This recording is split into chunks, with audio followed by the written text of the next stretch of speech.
Pareciera que en toda nuestra historia hayamos estado en crisis política y no hayamos sabido solucionar nuestros problemas internos de gobernabilidad y la supuesta democracia que hemos tenido. Desde la independencia, un montón de caudillos militares se disputaban el poder como si se tratara de un trofeo intercambiable y capaz de satisfacer deseos personales, sin tener en cuenta que detrás estaba una nación naciente que se empezaba a enlistar como una de las más inestables políticamente hablando de la región. El poder es algo que corrompe, y ejemplos los hemos tenido a montones. Se dice que en toda nuestra vida republicana hemos tenido más dictaduras o gobiernos de facto que democracias. En otras palabras, más gobiernos ilegítimos que gobiernos amparados siquiera por una pizca de legitimidad. En esta serie de videos los comprobaremos.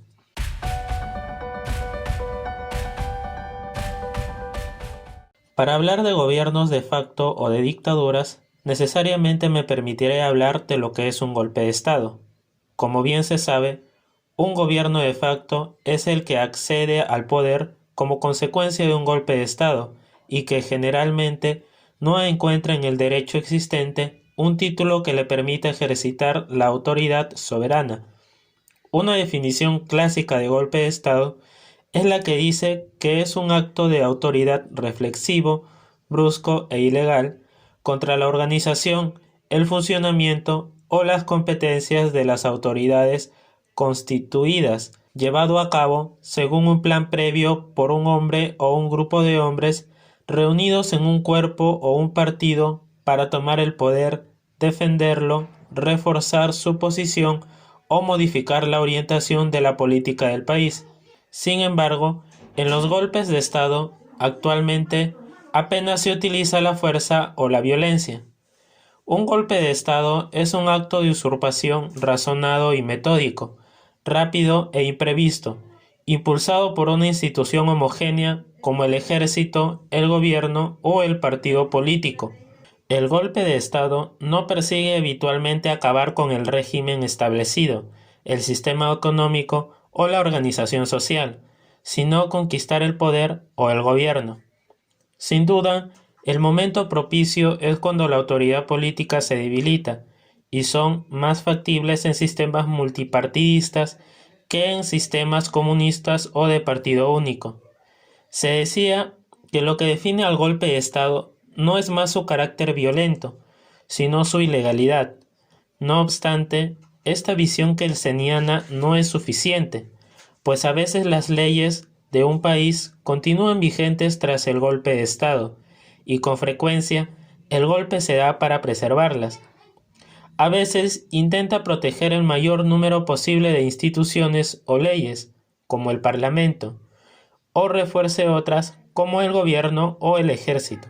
Aunque habitualmente hayan dado lugar a dictaduras, los golpes de Estado no tienen una orientación doctrinal previa, no son ni de izquierdas ni de derechas, no tienen ideologías porque pueden dar lugar tanto a democracias como a regímenes autoritarios.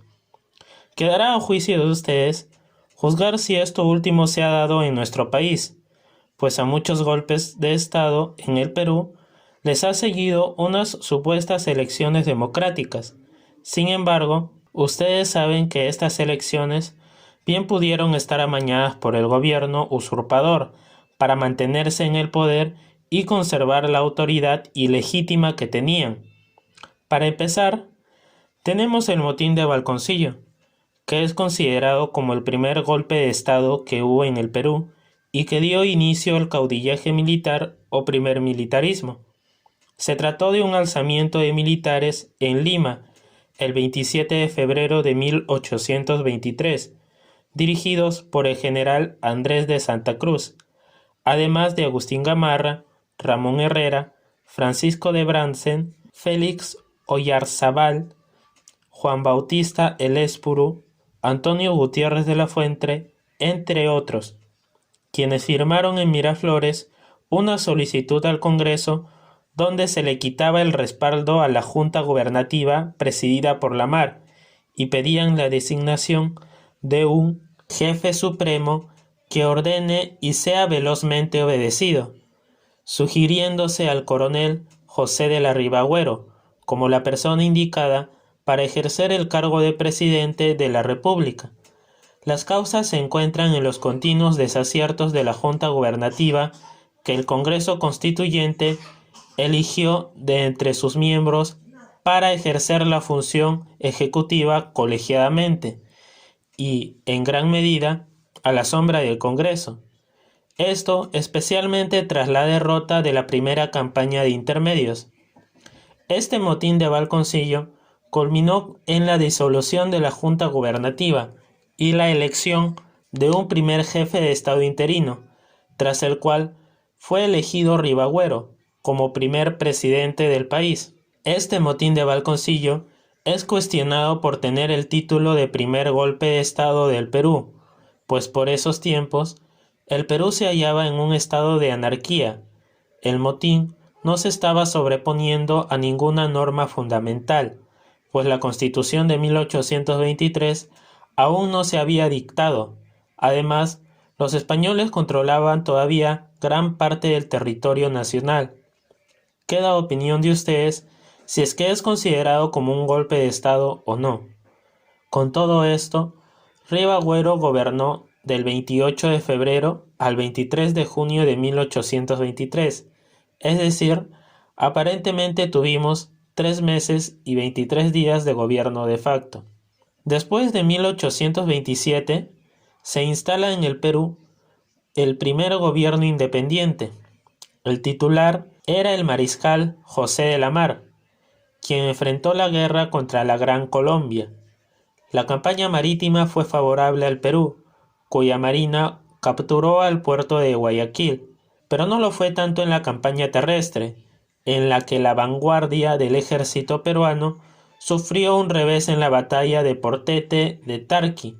La batalla definitiva no se llevó a cabo, pues Perú y Colombia acordaron celebrar un convenio para establecer las bases de un tratado de paz. Estando en plena negociación, el 7 de junio de 1829, se produjo un golpe de Estado en el lado peruano. El general Agustín Gamarra apresó a la Mar en Piura, exigió su renuncia a la presidencia y lo envió al destierro. Simultáneamente, el general Antonio Gutiérrez de la Fuente obtuvo en Lima la renuncia del vicepresidente Manuel Salazar Ibaquijano y asumió el mando supremo con el propósito de instalar el Congreso y de celebrar la paz con Colombia, pues calificaba la guerra de insensata y fratricida. Gamarra reconoció el gobierno de la Fuente. Además, era evidente que ambos estaban confabulados. La Fuente convocó al Congreso, que se hizo llamar Primer Congreso Extraordinario de la Nación Peruana, el primero de carácter bicameral que tuvo el Perú. Dicho Congreso se instaló el 31 de agosto de 1829 y ante sus representantes, La Fuente renunció al poder. Ese mismo día, por votación, el Congreso nombró presidente provisorio de la República a Gamarra y vicepresidente a La Fuente. Se firmó en Guayaquil el Tratado de Paz y Amistad entre el Perú y la Gran Colombia, al que se conoce también como Tratado La Reagual del 22 de septiembre de 1829. Hecha la paz en el norte, quedaba pendiente el problema en el sur, específicamente con Bolivia, donde desde mayo de 1829 gobernaba el general Andrés de Santa Cruz, el cual, postergado en la política peruana, había aceptado la presidencia que el Congreso boliviano le había ofrecido. Este caudillo maquinaba la anexión del sur peruano a Bolivia como plan mínimo y el proyecto de una confederación peruano-boliviana como plan máximo. Gamarra también proyectaba la unión del Perú con Bolivia, pero la diferencia era que cada caudillo quería que su país tuviese la hegemonía. Santa Cruz se atrajo incluso partidarios en Puno, Cusco y Arequipa, donde se formaron logias a favor de la federación con Bolivia. El prefecto de Puno, Rufino Macedo, llegó a ser uno de los más incondicionales aliados de Santa Cruz. conocedores de los planes secesionistas de Santa Cruz y ante la desidia del gobierno peruano, un grupo de oficiales peruanos, entre los que se encontraba Ramón Castilla, promovieron el 8 de agosto de 1829 un alzamiento en Arequipa. Fue la llamada Contrarrevolución de Arequipa, y apresaron a los confabulados con Santa Cruz. Otros implicados también, como Macedo, huyeron a Bolivia. Este suceso fue de trascendental importancia, pues frustró el plan de Santa Cruz de anexionarse el sur peruano. Gamarra envió una carta de protesta al presidente boliviano y a partir de entonces se rompió la amistad entre ambos caudillos. Gamarra, en su calidad de presidente provisorio, convocó a elecciones populares, las primeras que se realizaron en el Perú independiente. Aunque era a través de colegios electorales, el mismo Gamarra se presenta como candidato y obtuvo más de la mayoría absoluta de los colegios electorales de provincia exigidos por la Constitución. Sin embargo, Gamarra quiso dejar el poder antes de que finalizara su mandato. Como ya se acercaba el fin de su periodo presidencial, Gamarra convocó a los colegios electorales para la elección de un nuevo presidente y un nuevo vicepresidente, el 13 de marzo de 1833. Pero muy pocos fueron los colegios electorales que atendieron dicha convocatoria, y la instalación del Congreso no llegó a efectuarse porque no se llegó a reunir el necesario número de representantes. Pese a que no había un sucesor elegido por elecciones, Gamarra no quiso prorrogarse en el poder y lo abandonó el 19 de diciembre de 1833, el mismo día en que finalizaba su mandato constitucional. Entonces, la Convención Nacional asumió temporalmente el poder ejecutivo y se arrogó la potestad de elegir a un presidente provisorio. El elegido fue el general Luis José de Orbegoso y Moncada, un militar manejable para los liberales, en perjuicio del candidato de Gamarra, el general Pedro Bermúdez. Con todo esto, este supuesto gobierno de facto de Gamarra, que inició el 7 de junio de 1829 y terminó el 19 de diciembre de 1833, duró 7 meses y 12 días. Pero frente al gobierno de José Luis de Orbegoso, surge una figura importante que también encabezaría un gobierno de facto. Esta persona fue Felipe Santiago Salaverry, quien ascendió rápidamente en el escalafón del ejército y con 28 años de edad era ya general. Tanto poder en las manos de Felipe Santiago de Salaverry hizo que muchos desconfiaran de él, temiendo que diese un golpe de estado. Pero el presidente Orbegoso, que era un hombre débil y demasiado bondadoso, parecía no ser consciente del peligro. Se dice que Orbegoso le preguntó a Felipe Santiago Salaverry sobre los rumores de que quería hacer una revolución. Salaverry, muy desenvueltamente, le respondió: «Si así fuese, señor general presidente, principiaría fusilando primero a vuestra excelencia». Orbegoso quedó visiblemente mortificado ante tal respuesta, pero atinó a no hacer nada. Una vez ausente Orbegoso, se sublevaron en la fortaleza del Real Felipe del Callao los sargentos y soldados impagos que conformaban la guarnición, el 1 de enero de 1835. Felipe Santiago Salaverry sofocó la sublevación, tomando por asalto la fortaleza y se hizo gobernador de dicha plaza, el 4 de enero de 1835.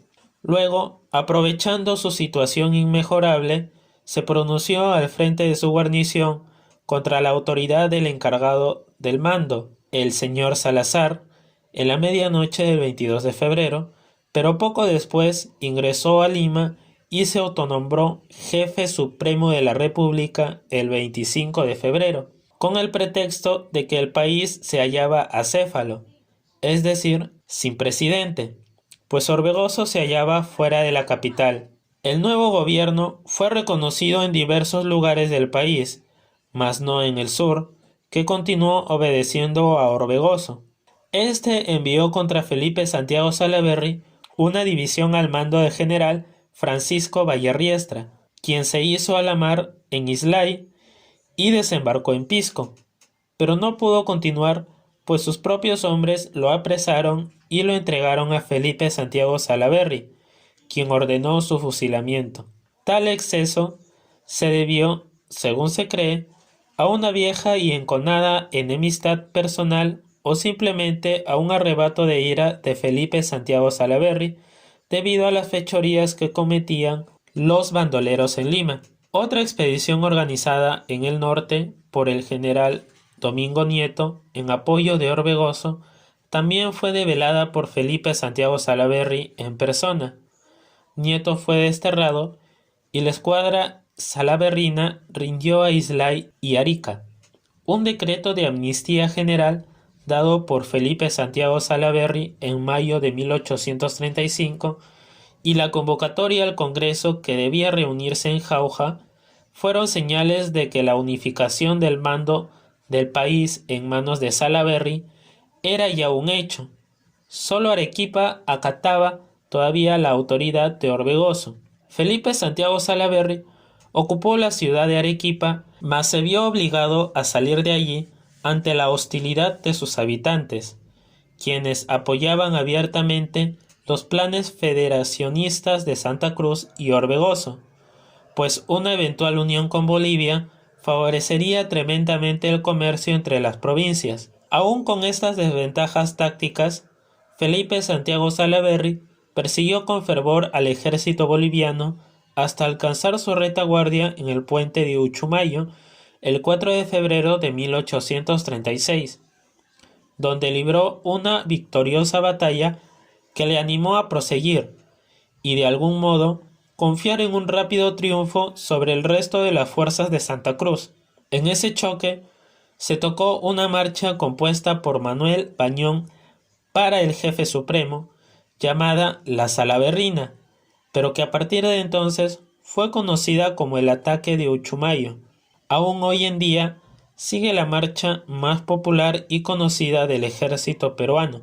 3 días después, el 7 de febrero, ambos ejércitos chocaron en la sangrienta batalla de Socabaya, donde el joven caudillo de 29 años fue totalmente derrotado y huyó por caminos extraviados hacia el mar, pero fue interceptado por una patrulla del general Guillermo Miller, quien consiguió su rendición prometiendo interceder por su vida. Felipe Santiago Salaverry fue sometido a un proceso sumario y pese a la promesa que se le hizo, fue condenado a muerte.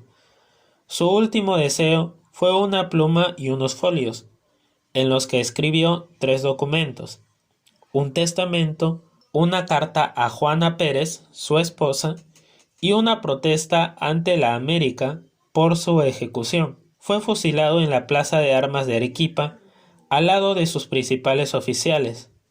Se cuenta que cuando los fusileros hicieron la primera descarga, todos cayeron muertos, menos Felipe Santiago Salaverry, que se paró, dio un paso atrás y dijo: «La ley me ampara». Pero una nueva descarga acabó con su vida el 18 de febrero de 1836. Tras su muerte, se erigió la Confederación Peruano-Boliviana, entidad política que duraría hasta 1839. Este fue el final de Felipe Santiago Salaverry, quien presidió un gobierno producto de un golpe de Estado desde el 25 de febrero de 1835 hasta el 7 de febrero de 1836, es decir, 11 meses y 13 días de gobierno fue lo que tuvo este caudillo. Hasta acá hemos llegado con el video del día de hoy. Recuerda que este video o este tema estará dividido en una serie de videos en los que tocaremos a detalle los golpes de Estado y los gobiernos de facto que existieron en el Perú. No olvides que puedes suscribirte, activar la campanita para que YouTube te notifique cuando subimos nuevos videos y compartir este video con todos tus amigos para que también les sea de utilidad.